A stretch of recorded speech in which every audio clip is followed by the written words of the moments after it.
Salam, salam, outsider, le débrief commence maintenant. Le Barça l'emporte aujourd'hui 7-1. 7-1 face à Valence. Le score est méchant. Le score est violent.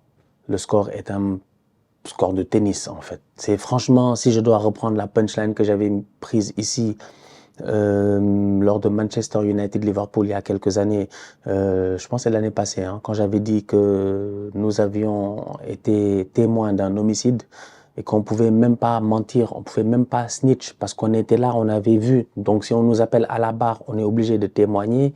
Ben aujourd'hui, on peut dire que franchement, on a peut-être assisté à la fin de Valence. Ça fait mal en fait, c'est que c'est incroyable. Valence, c'est pas des petits, tu vois. Valence, c'est pas des petits. Valence, c'est comme genre Bordeaux.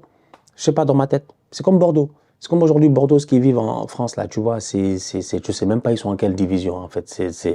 On parle de Bordeaux, quoi. Genre, il y a 15 ans, c'était Bordeaux des Chamac, des Gourcuff, tu vois, il y en a peut-être, ils sont trop jeunes, ils connaissent pas. Mais Bordeaux, c'était quoi? Demi-finale de Ligue des Champions, je sais même plus, quart de finale, épopée incroyable, ils nous ont fait rêver et tout cela. C'est un peu ça, Valence. Tu me dis Valence, automatiquement, je sais pas, mec. Il y a un tonton là, il s'appelle Canizares. C'était un très grand gardien de football. Franchement, un très très grand gardien de football. Miskin, c'est lui qui a créé Casillas. Si je m'abuse, je pense.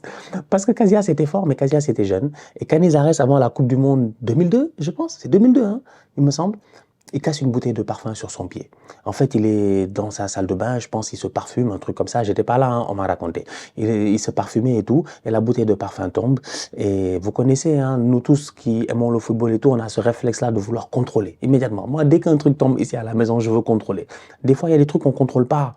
Ça tombe dessus, ça casse. C'est comme ça qu'il a raté la Coupe du Monde. C'est comme ça que Casillas est venu. Et après, Casillas, c'était terminé. Il était trop fort. Il n'a plus jamais quitté les buts.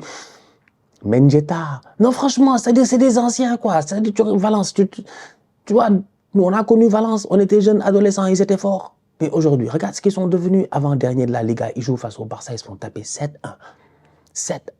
Miskina Mamardashvili, gardien de Valence, qui a signé à Liverpool, qui sera sûrement le gardien de Liverpool dès la saison prochaine, j'imagine.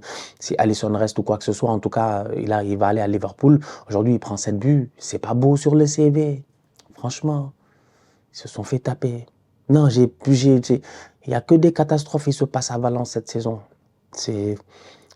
Footballistiquement, naturellement, c'est assez compliqué. C'est un peu triste, quoi. Donc, ouais, voilà. Ils ont perdu 7-1. Vous voulez que je dise quoi? Que je vienne... Non, ils ont pété. Le Barça, ils sont méchants. Mais ils sont méchants, le Barça. Ils sont méchants. Après 3-0, 4-0, ils auraient pu lever le pied. Franchement, ils auraient pu lever le pied. Mais ces gangsters-là, oui, ces bandits-là, ils n'ont jamais levé le pied. Mais ils étaient là pour achever Valence. Ils ont tapé Valence. Jusqu'à Valence était en train de saigner. C'est pas leur problème. Ils continuent à taper Valence. Mais pourquoi le Barça est méchant comme ça? Parce que c'est le Barça de Hansi Flick.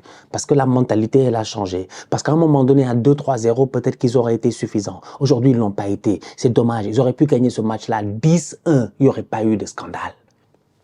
Tellement ils ont été efficaces, tellement ils ont été méchants, tellement ils ont été forts dès la deuxième minute de jeu. Parce qu'il y avait tellement de buts, j'ai pas oublié, deuxième minute de jeu, Frenkie de Jong. Capitaine, de retour, ça fait plaisir. Le Barça a besoin de joueurs comme Frenkie de Jong, des boys qui ont de l'expérience. Frenkie, c'est pas un petit joueur. Aujourd'hui, il y a beaucoup de jeunes talentueux au Barça, que ce soit Fermin Lopez, Casado, Pedri, Yamal, Gavi, comment il s'appelle l'autre boy là qui est rentré, Pablo Torre, je ne sais pas. Il y a tellement de jeunes talentueux, mais Frenkie, eux tous, c'est leur père. Quand Frenkie était là en 2019 avec l'Ajax d'Amsterdam, de Erik ten Hag, en train de nous traumatiser, on était là, nous, on était vivants, on a vu. Ce Frenkie de Jong là, ces derniers temps, malheureusement, il s'est un peu perdu.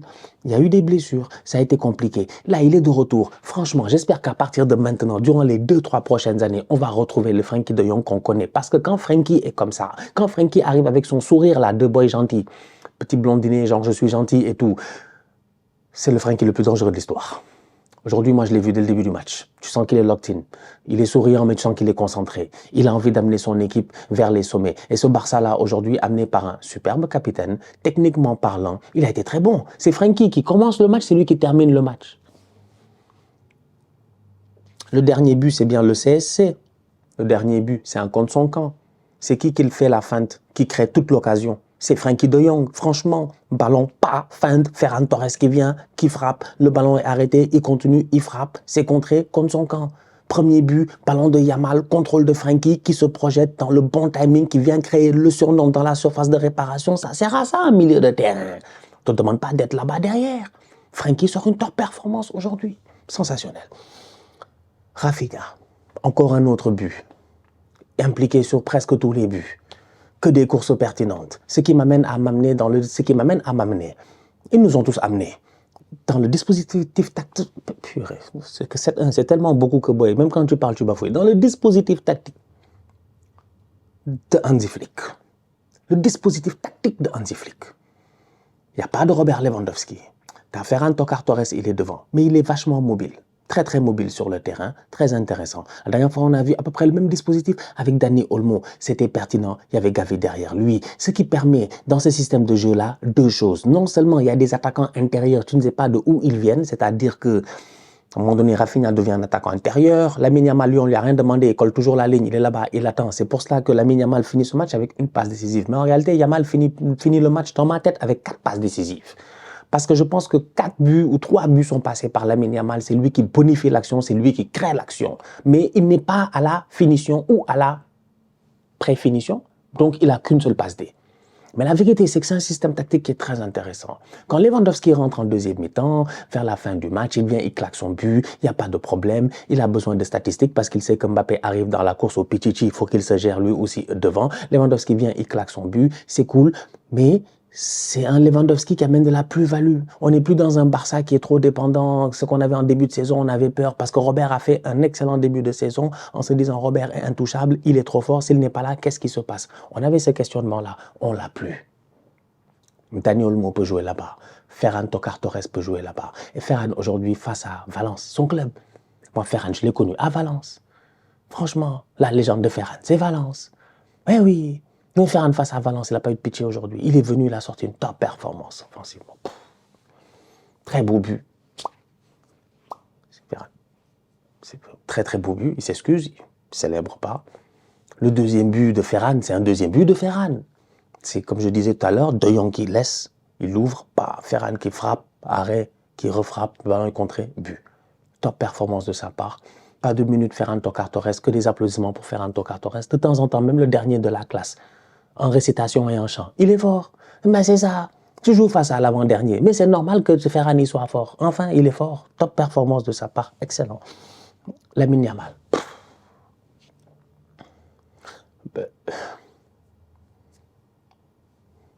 Un dribbleur hors pair. Mais c'est-à-dire que le 7-1 aujourd'hui, tu es là, tu regardes le match, à chaque fois ils avaient le ballon, à chaque fois il se passait quelque chose. Il y a des matchs, il y a beaucoup de buts, c'est ennuyant, mais là c'était vraiment pas ennuyant. Non, ça, il y a des matchs, il y a beaucoup de buts, mais tu t'ennuies à un moment donné, tu es comme, vas-y, c'est terminé. Là, c'était pas ennuyant parce que tu savais pas ce que Yamal allait faire avec le ballon. Yamal, il prend le ballon, il fait petit pont. Il prend le ballon, il fait passement de jambes. Il prend le ballon, il fait feinte de corps. Il prend le ballon, il laisse passer le ballon. Le ballon vient lui, il dit au ballon, ne me touche pas, va vers l'autre. En fait, c'est lui et le ballon, ils discutent quoi sur le terrain. Yamal, lui, en fait, il est en télépathie avec le ballon. Nous, on est là, on joue au football. Lui, il joue au téléfootball. C'est dans la tête que ça se joue. Et dans sa tête, ça va beaucoup trop vite. Ce gamin-là est beaucoup trop fort. Et en plus, il n'arrête pas de grandir. Je sais pas, moi, il a une poussée de croissance là. Personne n'a remarqué. Moi, j'ai vu. T'as vu les enfants, quand ils sont petits, normalement, on doit les mettre là, on doit les mesurer à chaque année, on les mesure, ou à chaque je sais pas quoi, on les mesure pour voir, des fois dans les maisons, tu vois, là-bas, et puis il y a des petits traits, c'est mignon, tu vois. Ah, le petit, il fait 1m10, maintenant il fait 1m15, voilà, c'est mignon, machin, tout ça. Yamal a pris 5 cm. Yamal a pris 5 cm depuis l'Euro, c'est pas possible, il est grand, lui. Il est grand. Il est trop grand. Il a même pas fini de grandir. Il est grand. Il est grand dans son football, il est grand par la taille, il est grand dans tout ce qu'il fait aujourd'hui. C'est incroyable, c'est sensationnel de ne pas jouer tout le match, d'avoir une passe D et d'être dans ma tête à moi le meilleur joueur du match. Lamine Yamal. Non, incroyable. Franchement, il a été incroyable. Il touche le ballon, il fait des... il danse sur le terrain. Franchement, il fait des slaloms.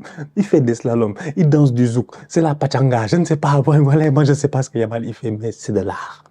C'est de l'art. Incroyable aujourd'hui. À côté, c'est pour cela que je dis que Fermin Lopez, c'est dommage, il fait un très grand match, il fait un match incroyable, il fait le match de sa vie. Mais à côté, il y a un boy, il s'appelle Yamal, lui, il a juste besoin de toucher le ballon pour que je sois là, je fasse comme, ouais, boy. Non, boy, le boy là, il vient d'où? C'est incroyable. Non, franchement, Firmine, top performance, 2 buts, 2 passes décisives, très très bon, très intelligent, pertinent aujourd'hui, là où il faut, quand il vient claquer ses 2 frappes, le poteau de Rafinha, machin, tout ça, les passes décisives, mais dans le bon tempo, toujours les bonnes courses de la part de Rafinha, à la limite du hors-jeu et tout, tu vois. C'est pour ça que je parle d'attaquant intérieur, c'est-à-dire que c'est des boys, normalement, ils doivent être sur les côtés, ils sont marqués ailiers sur le terrain, sur le papier, mais quand on joue là, ils ne sont pas ailiers, ils sont à l'intérieur. Et quand ils sont à l'intérieur, vu qu'il y a déjà un Ferran qui est là-bas et des milieux qui se projettent, ça crée quoi? Un surnombre. T'es foutu. C'est ça la force du Barça aujourd'hui. Des boys efficaces, pertinents. Firmine, franchement, il était incroyable. Il était incroyable. Mais c'est juste que Yamal, à chaque fois, il touche le ballon. Je suis là, j'ai dit, boy, qu'est-ce que tu veux, toi? Boy, toi, qu'est-ce que tu veux? Qu'est-ce que tu veux? Qu'est-ce que tu veux? En fait, tu veux quoi? Non, sensationnel, franchement. Et puis que des gamins. Quand tu te dis que Fermin Lopez a 21 ans, il a 21 ans. Casado a 20 ans, ou 21 ans, je ne sais même pas. Casado a 21 ans. Yamal en a 18, en a 17, pardon. 17, il a 17, il vient d'avoir 17 cet été. C'est que des enfants, en fait. C'est que des enfants qui sont très, très forts. Et que dire défensivement de Koubarsi, qui va faire sa passe décisive. Mais au-delà de cela, qui fait un bon match. Aujourd'hui, oui, ils ont encaissé un but. Ils ne se sont pas gérés. Ça, c'est les aléas de cette défense qui est beaucoup trop haute sur le terrain. Souvent, ça déconne. Souvent, ça encaisse des buts. En fait, ils ne se gèrent pas. Tu vois, défensivement, ligne trop haute, ils se font prendre. Et de temps en temps, il y a un petit switch là qui doit se faire où les gars doivent revenir rapidement. Et quand ils sont lents, ça fait un tapin de Hugo Duro. Du côté de Valence, comme je dis, il y a pas mal de regrets. Voilà, c'est dommage. Il y a du talent. C'est une belle équipe. Je pense qu'en fin de saison, ils vont se faire piller. S'ils descendent en Segunda, c'est incroyable. Ils vont descendre en deuxième division, Valence. Et comme je dis, moi, j'aurais jamais cru ça. Hein. J'aurais jamais cru vraiment ça. Mais il y a du talent dans cette équipe-là, donc on va voir où est-ce que certains joueurs vont essayer de rebondir, mais aujourd'hui, malheureusement, ils se sont fait laminer, mais franchement laminer. J'ai envie de finir par l'arbitrage, parce que ces derniers temps, on en a beaucoup parlé. Il y a pénalty pour Valence. Je me dis, il y a pénalty pour Valence. Je ne suis pas sûr qu'il a touché le ballon. Ils ont mis des super ralentis et tout ça là. Bref, peut-être qu'il a touché le ballon, mais je pense qu'il y a quelque chose là-bas.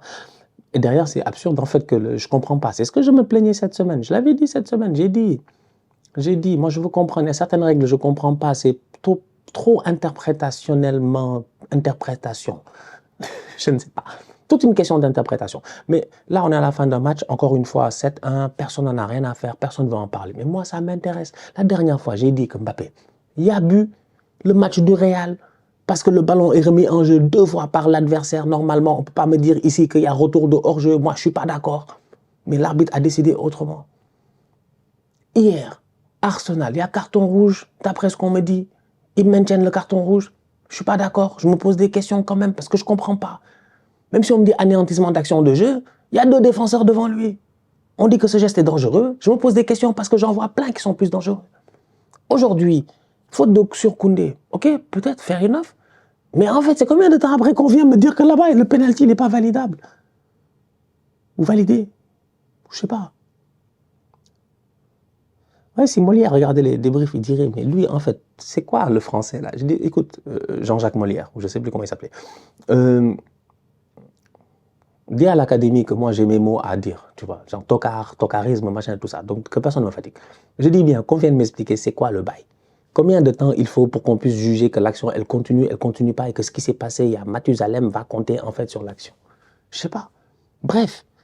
C'est jusqu'à présent, vous vous en foutez. Hein. Quand ça va vous arriver en finale de Ligue des Champions, dernière minute, 1-0, machin, tout ça, vous allez tous péter des câbles ici. Alors que moi, ça, c'est des cas de jurisprudence que je veux comprendre, en fait.